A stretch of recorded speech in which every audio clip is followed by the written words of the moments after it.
Well, congratulations, guys. The mask has slipped. You now see the monster behind said mask, and it is terrifying because it turns out that the gun controllers through the Obama administration, the deep staters, the far leftists, they actually are advocating for military coups against Trump through the New York Times.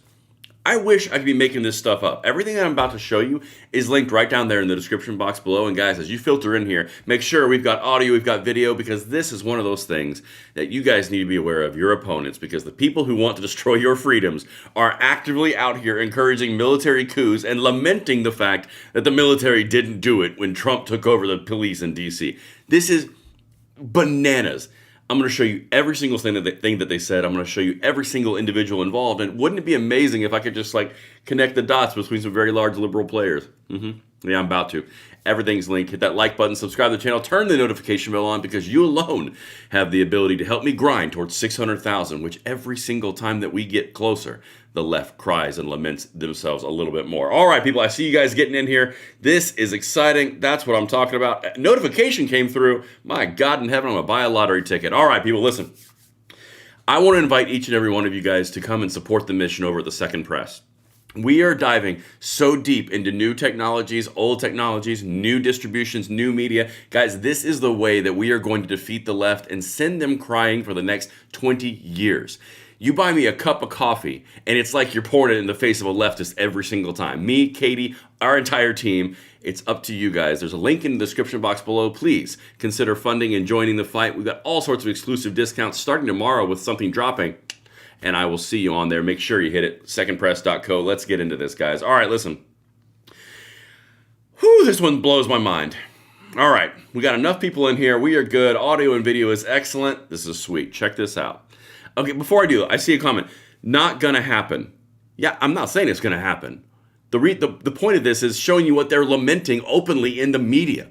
This is an article in the New York Times. That's the whole point. I'm not saying they're going to go march on the White House. What I'm saying is they're openly advocating for it. We used to think the military would stand up to Trump. We were wrong. August 13th, 2025. Opinion essay from the New York Times. Well, let's dive into that opinion essay. But before I show you what they're actually saying, because I've got a bunch of highlighted points, I want to show you who is actually doing said article. Dr. Stephen Simon and Jonathan Stevenson.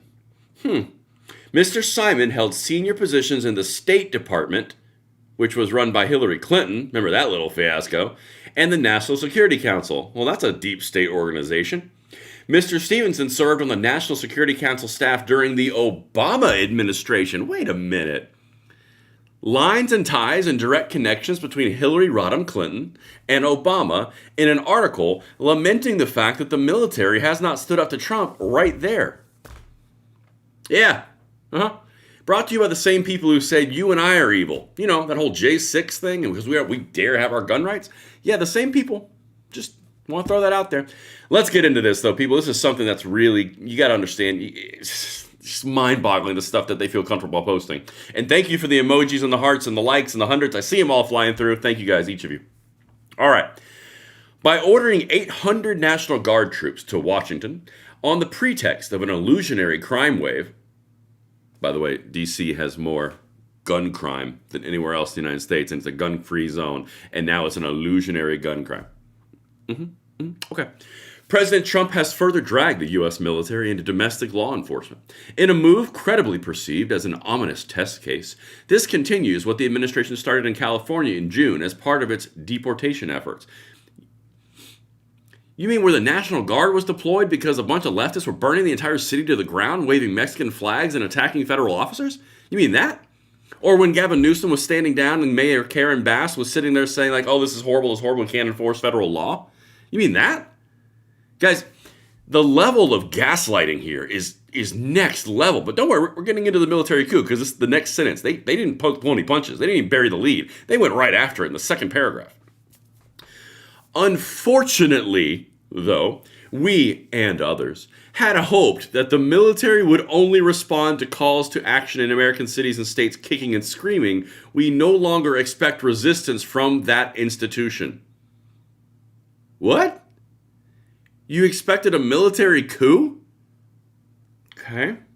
Once, perhaps traditionalist officers might have leaned on protocol and refused to heed a lawless order. The order was completely lawful. In both cases, in fact, the Supreme Court said it was completely lawful. The appeals court said it was completely lawful. Everything that they're spouting here is a complete and total lie.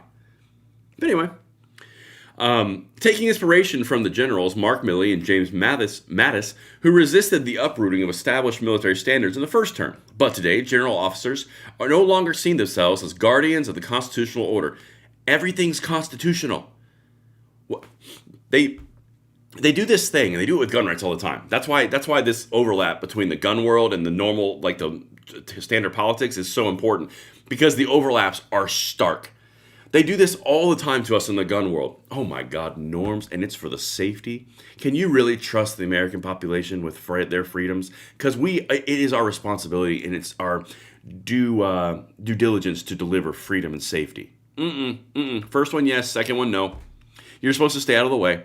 But this is the whole thing. They all do this whole thing. Well, it's the constitutional order. By the way, I'll completely obfuscate and destroy the Constitution with the Second Amendment right assault and every other assault I want to do. But when it's something that I don't like, now all of a sudden I'm a constitutionalist. That's the entire point. At least we're consistent. Anyway.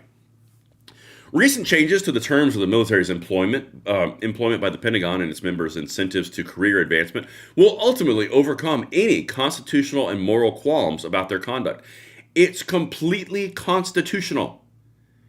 These are the same people who think you can't have guns because it's for safety and you're going to circumvent, common sense checks and universal background checks and weapon bans because for safety, but it's for safety. Trump does something lawful and it's, oh my God, the constitutional questions. Oh my God, it's so nauseating. But don't worry, that's why we have the second press, and that's why we're going to destroy these people with stuff just like this. Mr. Trump, however, has challenged this civil-military calculus. Since the military resisted his efforts to use active duty personnel against Black Lives Matter protests in 2020, liberals have put their faith in the military as a last line of defense against a rogue executive branch. Again, the executive branch, from what Trump has been doing, is winning time and again in the court systems. The liberals have weaponized the court systems and the judicial systems. They're losing. But don't worry, they really wanted that coup. Good Lord. But don't worry, we're gonna go back to a comparison of how this is just like the internment camps in 1942. Yep. DC, law, order, now 1942 internment camps. Okay. A truly disturbing precedent was the Army's internment of Japanese Americans in 1942. Yeah, that's the same. 80 years ago. Rounding up an entire population, putting them in internment camps for national security, and then having military be basically deputized and be in the law enforcement because the police aren't doing it in D.C., and then they're also still going underneath the purview of the mayor. Yeah, that's the same. That's the exact same. These people think you're idiots. Okay. Carried out by the officers of the Western Defense Command, a wartime precursor of the new peacetime NORTHCOM. These officers were well aware that there was no serious security rationale to justify corralling these Americans into camps. Again, remember, patrolling streets and arresting criminals, 1942 Japanese internment camps. Yep, that's the same. By the way, that was a Democrat, FDR. And guess what? In World War I, when they did the exact same thing to German Americans, that was Woodrow Wilson. Oh my God, these Democrats and progressives have this really nasty bent of doing it and then coming back and saying how evil government is when they did it. God, these people are so disgusting. All right, here we go. Let's keep going. This one I found fascinating. Once shots are fired at military personnel, no matter where the shots come from, the administration will have the pretext it requires to tighten its grip using instruments of state control. This might sound far-fetched, but it can spin out of control. It's only missing one little thing in that fearmonger. There's already been shots fired at ICE agents. We've seen it on camera. I've covered it on this channel. ICE agents were already shot at in Los Angeles in the exact same scenario, and I don't recall more levers being pulled from state control to crack down on civilians using the military. But don't let facts get in the way of your emotional response to get everyone ginned up and riled up about how he's a tyrant and a Nazi and a fascist. Guys, all you have to do is know a basic modicum of understanding of history, and these people are ridiculous. Again, all the internment camps that they're referencing right now in a stupid comparison were run by Democrats FDR in 1942, and in World War I with German Americans, Woodrow Wilson, the leader of the progressive cult. Guys, okay, just send this one out, please. Like, this stuff's so important, but I got more.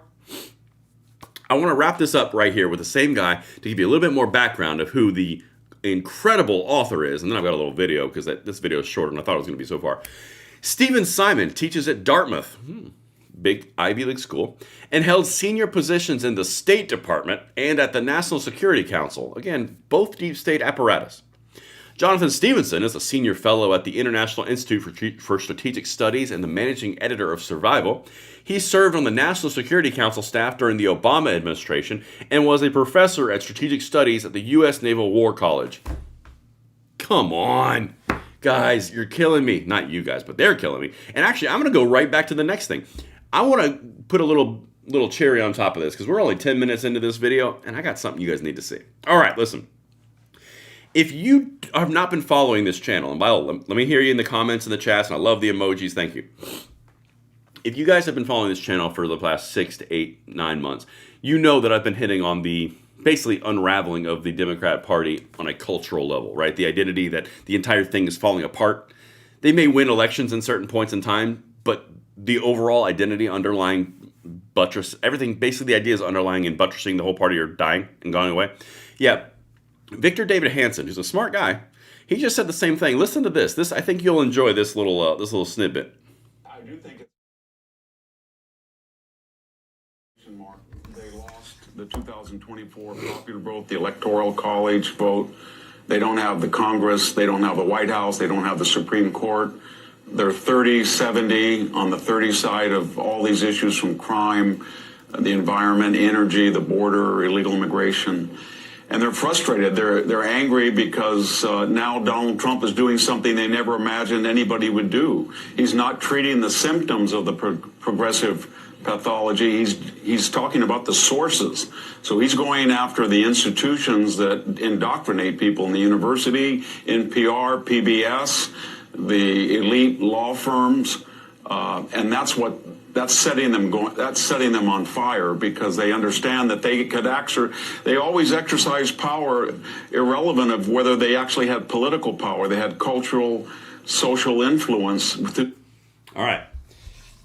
That's a big point. Okay. The left is losing all of the root cause issues. They are not losing the symptoms. Trump is going after, and through all of his people, he is going after the underlying issues. If you narrow it down to the gun world, they're going after the ATF. They're going after the people who were involved in the ATF. They had fired multiple people. They're going after multiple executive agencies. They're ripping out multiple executive orders. All those things are the root cause issues. It's the same thing that Victor David Hanson's talking about right here with the Democrats. They're going after the underlying issues. They're not going after the symptoms so we can keep doing this seesaw bull crap that we're doing. He's going after the systems of power where they're leveraging all of their control. And he said something very important, culture. That's why I have this right here. The Second Press is literally designed to take the culture kicking and screaming from the left, from the liberals. That's the entire point of it. That's why we're going after the cultural fight, because we're engaging them on the last bastion of control they have. We are going to take it from them. That's why I want you guys to join up, because literally every single one of you that does it, you're putting a nail in their coffin. But that's why this is so important. Let me get back to what he says, because again, this is the fight, guys. We are winning on this level. Listen to this. I'm going to put you over there. These institutions, foundations, the university, K through 12 corporate boardrooms, and now when he went after woke and ESG and PBS, it's a whole new counter-revolution, and they're melting down. I don't even think there is a Democratic Party right now. It's just an amalgamation of a bunch of different groups, but they're all way to the left. And we shouldn't fool ourselves about New York, Mark. I think it's not going to be, they may win, Mondami may win, but he couldn't win anywhere else, I don't think, other than these blue cities, and that's a minority of the population. All right. This is a really important part. I'm going to go big screen for you guys on this one. What he just said at the very end. You have to understand in this fight that we're going through, because we are leading in the gun world, we are the tip of the spear. I have no problem saying it, we're the tip of the spear. But in the gun world and in the broad politic, you're not going to never see a Democrat win again, ever. That would be an unrealistic expectation. However, what you are going to see is them start to get their wins only in deep blue bastion states. Everywhere that is purple and that is red is going to start fleeing like the plague. That's what's going to start happening, because the cultural fight that's occurring is what is actually on the ground being observed. You're going after the centers of power. You're going after the place where the ATF gets all the power from. You're going after the executive branch. You're getting Supreme Court rulings. You're getting legislative pushes. You're getting new lawsuits stemming from those legislative pushes. Guys, you are on the cutting edge. This is massive. And honestly, for them to come out and quite candidly compare Trump taking over the police for 2 whole days in D.C. to the internment camps that were run by the FDR is kind of comical. Anyway, that's what I've got for you guys. I hope you enjoyed. I'll see you guys on the next one. I'm this close to being fully better again. Then I can actually ramp up energy again. But yeah, I'll see you on the next one. I'm Braden. Later.